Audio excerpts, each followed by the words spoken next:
Welcome to GPS, God's Prophetic Surprises, the show where we take up the book of Revelation and seek to make it surprisingly relevant for today's world.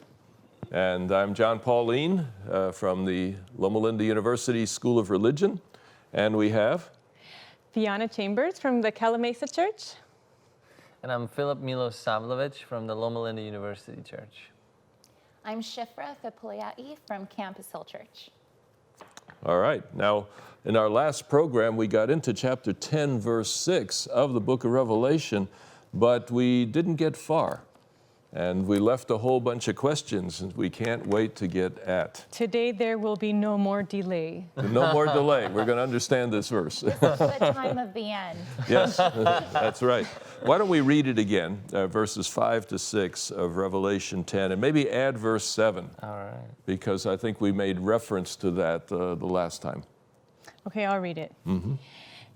Then the angel whom I saw standing on the sea and the land raised his right hand to heaven and swore by him who lives forever and ever, who created heaven and what is in it, the earth and what is in it, and the sea and what is in it. There will be no more delay. But in the days when the seventh angel is to blow his trumpet, the mystery of God will be fulfilled, as he announced to his servants, the prophets. All right. So you remember in the last program, we told the story of William Miller, who saw in this text very, very great relevance for the end of time, for the period of history in which we are. And he was very excited about it, but he saw this time no more as the second coming of Jesus.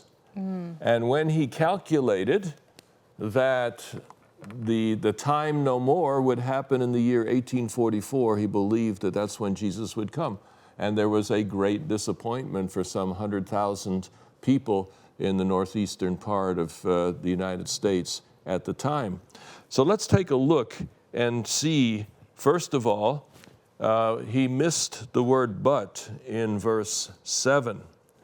In the Greek, it's Allah, which Greek has actually 2 or 3 different conjunctions that can say, maybe not. But this is the hardest one. This is the capital B, but. This is but, okay? Whoa. Forget everything I just said. We're going in a different direction. Time will be no more, but is kind of a signal, well, yeah, but there's going to be a surprise. God has a prophetic surprise here. Instead of Jesus coming at the end of Daniel's time prophecies, there's going to be another period of time before the 7th trumpet sounds. And all of that is buried into verse 7. But I promise that when we get to chapter 10, verse 6, we would learn something about how John uses the Old Testament. Yeah. And you'll notice here, would somebody read verse 5 and 6 once again? The angel whom I saw standing on the sea and on the land raised up his hand to heaven and swore by him who lives forever and ever, who created heaven and the things that are in it, the earth and the things that are in it, and the sea and the things that are in it, that there should be delay no longer, in KJV version. All right, so what I see here in the Greek is the angel raises his right hand to heaven and swears by the one who lives forever and ever. Now, in the book of Revelation never quotes the Old Testament. Scholars debate about that. Some think maybe there are 2 quotes or 5 quotes or 13 quotes. In the way that we normally think of quotes, no, I don't think the book of Revelation ever quotes the Old Testament. You never get like 15 words all together in one place from another place. Like Mary had a little lamb, her fleece was white as snow, and everywhere that Mary went, the lamb was sure to go. That's a quotation. And it's about 15 words in common. Never happens in the book of Revelation that the Old Testament is taken up in that complete way. It is by allusion. And there are 5 major words in common between Revelation 10:7 and Daniel 12 10:6, and Daniel 12:7. And those words are right hand, heaven, swear, living, the one who lives forever. You have 5 major words. Would somebody read Daniel 12, verse 7? And listen very carefully when you put these texts side by side. Daniel 12, verse 7. And I heard the man clothed in linen, who was above the waters of the stream. He raised his right hand and his left hand toward heaven, swore by him who lives forever that it would be for a time, times, and half a time, that when the shattering of the power of the holy people comes to an end, all these things would be finished. All right. Do you see the echo Yeah. Yes. of Daniel 12 in Revelation 10? Definitely. All right. So this language, in both cases, you have a location. Here, he's got the mighty legs, right? Yeah. One on the sea, one on the land, and holding the scroll and all the rest of that. In Daniel 12, you have an individual who's hovering over the river. Yeah. So you have a location. Then you have this oath, raising the hand, swearing an oath by the one who lives forever. All right? So both texts have that in common. And then they give a statement about time. In Revelation 10, it's time will be no more. In Daniel 12, it's time, times, and half a time.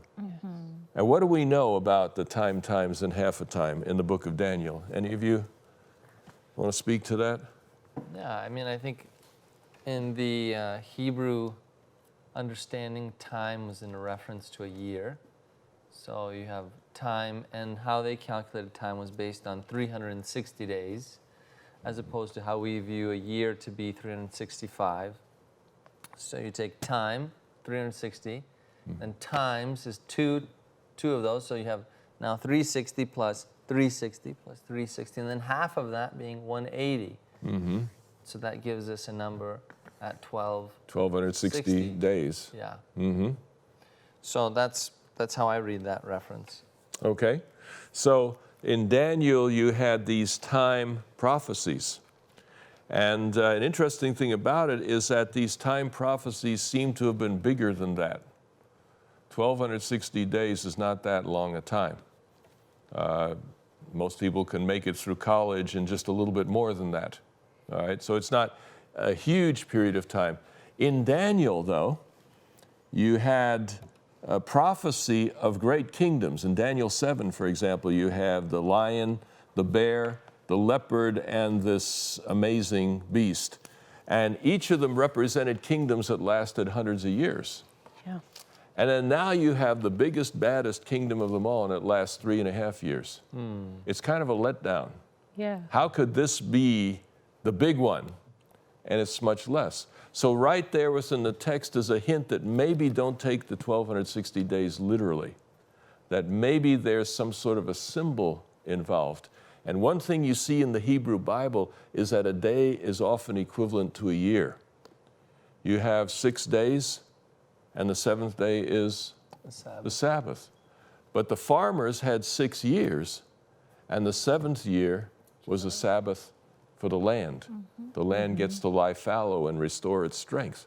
So within the Hebrew Bible, you often have this parallel between days and years. So it's a hint. The Bible isn't explicit on this, but it's a hint that maybe we read those prophecies differently. And when you see Daniel in terms of multiple years, we don't have time to get into that in this program, but that's how a William Miller came to conclude that the prophecies of Daniel wound up in the 19th century. They wound up in the middle of his time in history. And so, Daniel's time prophecies is what this time is. Time will be no more is Daniel's time prophecies are up. Now here's the secret. I promised you a secret. Prophetic surprise? Okay. C.H. Dodd, he studied how the New Testament used the Old Testament. He studied all the quotations of the Old Testament in the New, and how did they compare with each other? And he discovered something very interesting. When we quote a text, what do we usually do with it? So, well, this proves what I'm saying. Yeah. All right? I'm going to the Evidence. Bible. This proves what I'm saying to you. Confirmation bias. Yeah, it's a confirmation, okay? And so let's go to Matthew 2, all right? We don't have to look at it. Let's just go in our minds. In Matthew 2, Jesus goes down to Egypt. Why? To run from. Because the prophet said, out of Egypt I will call my son. So Matthew says there's a prophecy in the Old Testament that says that the Messiah will have to go to Egypt. This is the fulfillment of that prophecy. You go to Hosea, which is what he's quoting, there's no prophecy there. He's describing the Exodus. Out of Egypt I called my son. It's not a proof text of Matthew. He's not using it that way. He's using that quote as a pointer to the whole context. I see. Throughout the Old Testament, the Exodus was a model for God's mighty acts in the future. Right. Hosea is describing the Exodus. Matthew says Jesus is the new Exodus of the new Moses Yep. and the new Israel. The original Moses was threatened as a baby, and all the babies got killed but him. Jesus was threatened as a baby, all the babies got killed but him. So Jesus is a new Moses who's going to bring the people out of Egypt. So Matthew quotes Hosea to point to the whole Old Testament. Daniel 12:7, what's so special there? Because it's the climax of a series in Daniel that goes back to Daniel 8. And in Daniel 8, you have a prophecy of 2,300 days, 2,300 evenings and mornings. The prophecy is given, and then an angel comes to explain it to Daniel. And Daniel doesn't get it. He faints. The angel comes back in chapter 9 to explain it to Daniel. He gives him a little more, and Daniel can't handle that. Angel comes back in Daniel 11 and starts explaining again. Whoa. Daniel 12 is not an isolated text. It's the completion of the explanation of the prophecy in Daniel 8. So the author of Revelation quotes Daniel 12:7 to point to all the time prophecies of Daniel, to point to that whole prophetic cycle. The book of Daniel predicted a time when Daniel's sealed book would be opened up, and there would be knowledge and understanding of prophecy. When William Miller read Revelation 10, he realized this is about Daniel 12. This is about Daniel 8. This is about a time when all those prophecies will come to an end. And what will happen at that time? The time of the end. Right. And in the time of the end will be the final proclamation of the gospel. So William Miller thought that this text was pointing to the second coming of Jesus. What it was pointing to was the last period of Earth's history. And that's a completely different perspective. He missed the but. He missed the Daniel context, and therefore didn't get the text completely together. Does that make it any sense? I covered too much ground with no illustrations. It's kind of nice to have charts and PowerPoints and the rest of that. What are we going to do with this? What are we going to do with this? All right, that's the question. I mean, I think you also then should explain to me this idea, the but and the reason why this is really even that important. Because this is technically the period that we're in right now, right? Before the seventh trumpet sounds. So what's the significance? I mean, maybe you guys have something to add to that one. But I mean, I'm just wondering, what is the significance of all of that for us today, in this moment, in this space, in our time, in our world here? Why was this given to us? Like, why did God have Revelation 10, 1 through 7 orchestrated to be in this space? What is this guiding us to understand more so? When I go back to the little children and giving them a surprise, and in storytelling, one crucial element in order for you to deliver a story well is the element of suspense. And right at the element of suspense, like everybody leans in and they're quiet and they're listening. So my first reaction is like, hush, pay attention, something is coming, like stay at the edge of your seat. I don't know, like that's, I read that and it's like, wait a second. One of the big issues of the New Testament is the delay of the second coming of Jesus. Yeah. And what this text does is project that delay into the end time period. Yeah.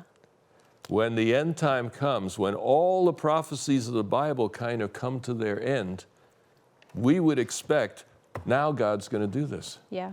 And God is letting us know ahead of time, no, there's going to be a delay. Did he do that in the New Testament? Don't you remember the parable where the landowner goes away into a far country for a long time? Yeah. That's Jesus talking. So he was preparing them for the delay. Evidently, they didn't hear that too well because people got upset that Jesus didn't come in the first 5, 10, 15, 20 years after his ascension to heaven. So he is pointing out, when the end of time comes, you're going to have another delay, another disappointment. I guess maybe Yikes. the practical question would be, why and what am I supposed to do now? You know, I think that's probably one of the most significant questions that we probably should answer in our churches or church contexts or even academic centers for young students. Like, what are you supposed to be doing now? Okay, so he's delayed. So now what? Well, can I give you the big picture answer from Revelation? Yeah. What happens in this time of the end is a remnant appears. And that is spelled out in more detail in chapter 12, which we'll get to later. But this remnant appears, and the remnant is designed to prepare the world for the coming of Jesus. Jesus doesn't want to just come out of the blue, surprise, ready or not, here I come, okay? Instead, he wants the world to be prepared for his return. And so in the book of Revelation, in chapters 10 through 14, you have messages that God wants the world to hear before the end of time. And we're going to be doing that together on this program. We're going to go through all of those verses and probe what those messages might be and what difference they might make even in the 21st century. All right? So the whole idea is God would raise up a movement, a message, and this is the conviction behind the Seventh-day Adventist Church. The Seventh-day Adventist Church was founded in the midst of Miller's disappointment. Yeah. And you might say, wow, so you started with a mistake. Great start. Well, very human start. But it's not about the church. It's not about institutions. Institutions have value in that they provide efficiency and organization for a movement. But what counts here is the message and preparing people for the second coming of Jesus. And he wanted people to know that it might not work quite the way they expected. Surely, even after Miller, the early Adventists, they believed, they said, well, he's going to come in 1845, or maybe 1851. And then others said 1884. They kept coming up with dates for him to come. But he just left it open. He says, no. He says, I will come when I'm ready to come. I will come at the time that's best for you. And what would that time be? What would be the best time for God to come? What do you think? I have so many emotions. Let's see here. One side of me wants him to come yesterday, and the other side of me wants him to wait. So why do you want him to come? Reasons.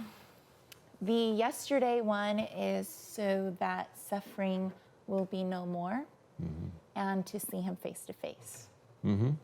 Beautiful. It takes away the weight.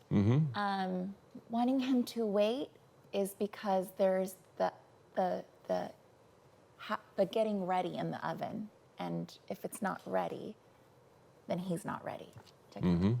And so then I understand the delay. If Jesus came tomorrow, what would that mean for this world? A half-baked cookie? I don't know. In what Why sense? do you say that? Yeah. In what sense a half-baked cookie? I feel like in my ministry, like you start allowing kids to connect with Jesus, and it's like they're kind of there and they're like starting to get it, and then he comes and it's like I didn't have time to give them like the full picture, the full experience. I would feel like, yikes, did they make it? Like were they able to connect? I mean, that's what's happening, though, in terms of an argument that's being built. Like, why does God delay? Because more people are continually being born and more people continue to die. So what is the point of delaying any further? I mean, are more people going to hear? And If then we wait another 100 years? I mean, what is beneficial to the wait? can I complicate your question? Okay, go ahead. I don't have answers. Go ahead. But complicate your question. And then to know that the Holy Spirit is able to do in an instant what would otherwise take a lifetime. So then why wait so many lifetimes? For more suffering, more pain, more heartache to occur. And then it comes back to trusting in God, right? Like it's my only resilience. Yeah. Is having had my personal walk with God. You are a good God. You are a trustworthy God.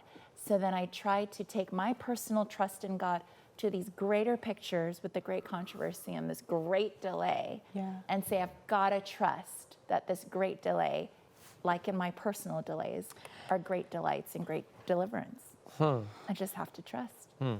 John, does it have anything to do with the end of the verse in Revelation 12:7, where it says, in that when the shattering of the power of the holy people comes to an end?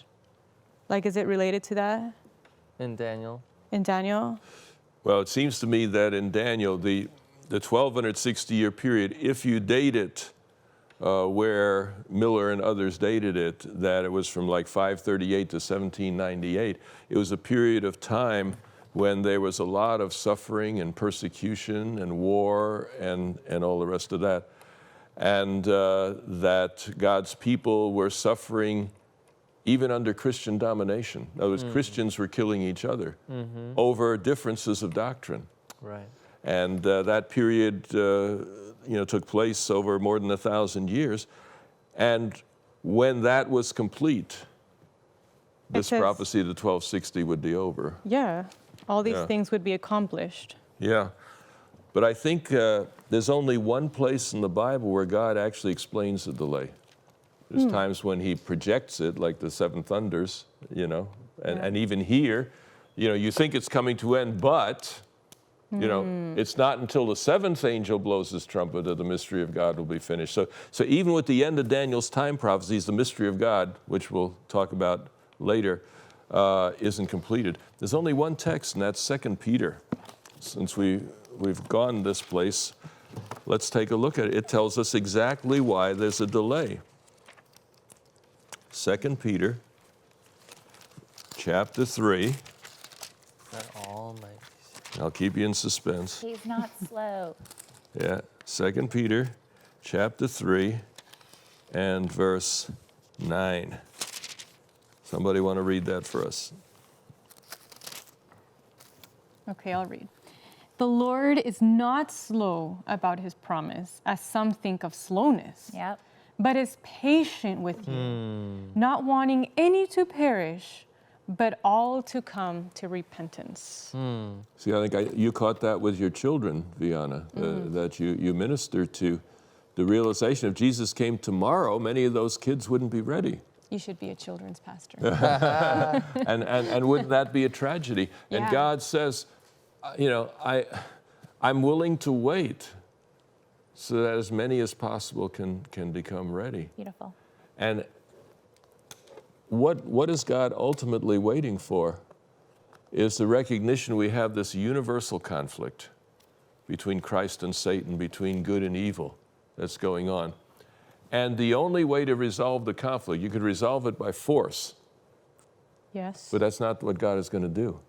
The only way God is willing to resolve the conflict is for everyone to be convinced that God was fair, that he was loving, and that he was worthy of our trust. By the Wants power of everyone love. to be convinced, but that's by the power of love, yeah. You see, and that takes time. It takes time Yeah. for people to come to that, and so he waits. And here's the interesting thing. The longer God waits, in the ultimate sense, the better he looks. Because it shows that he's just not going to fix this thing by harsh means. He's not going to demand his way, Yeah. etc. Instead, he's going to wait and let people come to their own conclusions Yeah. in their time Yeah. and in their place. I'm looking forward to when the mystery of God will be finished. As much Yeah. as I'm loving the surprises Yeah, and the uncovering of mysteries and decoding of things, I had this thought that the mystery of God, yes, would be finished, but not the wonder of God. As you were saying a few episodes ago, as the years of eternity roll, you know, we'll still be learning of things. And I think of it in terms of learning and being in awe, growing in wonder of the love of God. So it's revealed, it's there to see, but it takes eternity to explore. So the mystery is there. It's finally opened, right? When all is said and done. But we get eternity to explore it. And I'm looking forward to that day when the mystery in that sense is done, but the wonder still goes on. What is the Greek of the mystery of God? What does that say? well, Is that euangelizo? That's the gospel, but I don't know if that... yeah, the mystery of God is mysterion, ton theon. The mystery of God is proclaimed, and that's euangelison. It's the verb for gospel. Yes. We'll come back to that in the next program. But the mystery of God being gospelized, Gospel, yeah. that's the final proclamation of the gospel. And that comes between the close of Daniel's time prophecies and the sounding of the seventh trumpet. Now, one more thing, concluding thought. We've connected this with the prophecies of Daniel, but we also connect it with the sixth trumpet. There's a point, a day, an hour a day, a month and a year, there's a point in time where the sixth trumpet begins. And that is the gathering for Armageddon of Satan's forces. Now we see here in chapter 10, that is also the beginning point of the proclaiming of the mystery of God for the last time. God is raising up his people. Yeah. Sixth trumpet is about Satan raising up his people for the end time battle of Armageddon that is coming. So that's the big picture that is here. And God is giving us a clue we can know at what point in history that's going to happen. He's preparing us for these final events. And that, I guess, would be God's prophetic surprise for this week. We'll see you again next week as we continue with Revelation 10:7.